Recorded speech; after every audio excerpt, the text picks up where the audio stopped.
and this is pertinent to what you've just been talking about, in your own life, your personal life, who are the people who were most helpful to you in developing your talents and developing whom you are today? And I notice you've made a distinction between mentors and role models. Talk about that a bit. Yeah, the smartest thing I did early on was to choose my parents very, very wisely. I had two terrific parents. I've still got one of them. My mom, whom I saw 4 days ago, is 100 years old. Oh. And a lovely woman. She's still living in her own house. But she and my father, through, I don't know what means,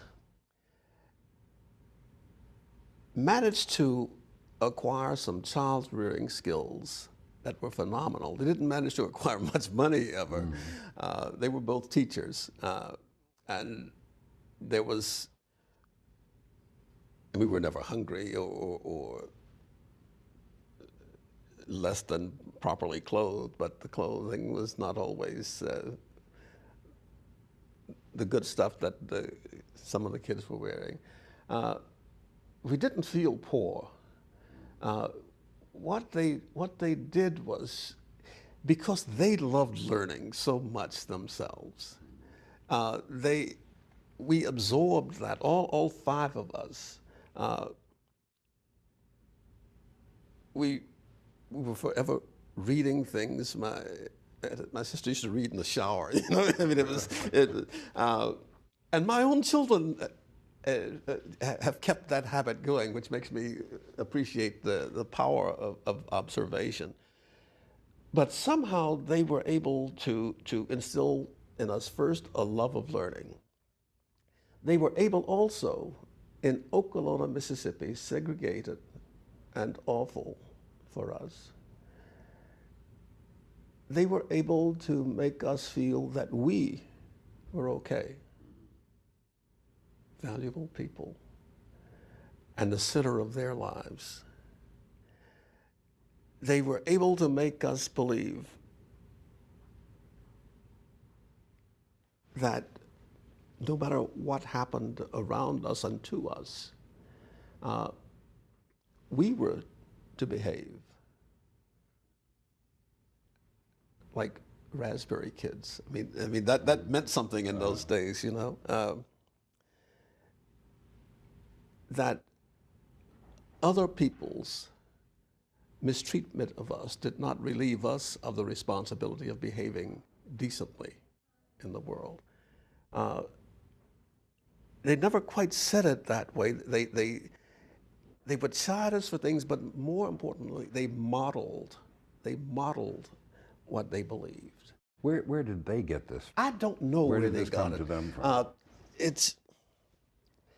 I saw these attitudes reflected in both my maternal and paternal grandparents, especially the grandfathers. And I suppose some of it came from there. I'm sure if you ask them, they couldn't tell you where it came from. But I mean, this is the part of it that strikes me as powerful. When it happens, and however it happens, you can recognize its power and how it makes you feel. And it makes you want to pass it along. So once you get infected with this gene, whatever it is, it can, with a little help, replicate itself down the generations. By the same token, if you get infected with an attitude that says nothing you do matters, and that vengeance is a proper response, that getting even is more important than getting ahead, that's heritable too. And I see kids, I used to see kids on the playground who would fight because their parents had instructed them that's, you don't take nothing off nobody, and if anybody does anything to you, you hit them with a rock or you stab them with a pencil, or and they thought they were teaching their kids to take care of themselves because they loved their kids. So what my own experience, both at my house, and I do mean it when I say my parents were sort of incredible. There's another thing about my early years, though, that's also extremely important, I think. I was born on the campus of what was then Okolona College, a little 2-year college with a 4-year high school attached. It was a campus setting, dormitories, the whole thing. That's where I was born. That's where my dad taught building trades. It was, at that time, the only 4-year high school for blacks in Chickasaw County.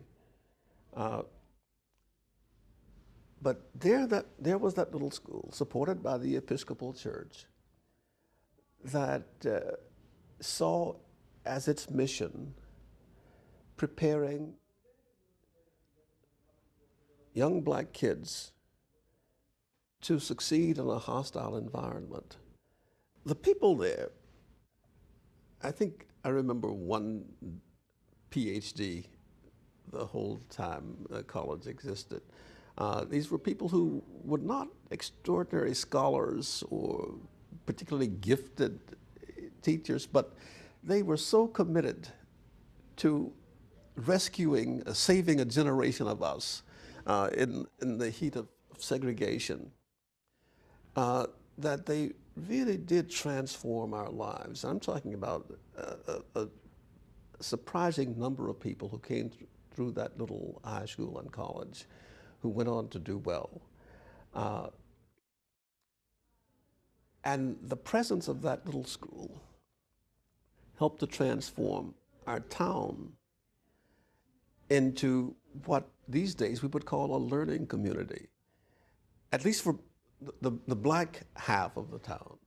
And we had some effect on the other, but I'm principally talking about what happened to black kids and black families in that town in those days. And it was really quite extraordinary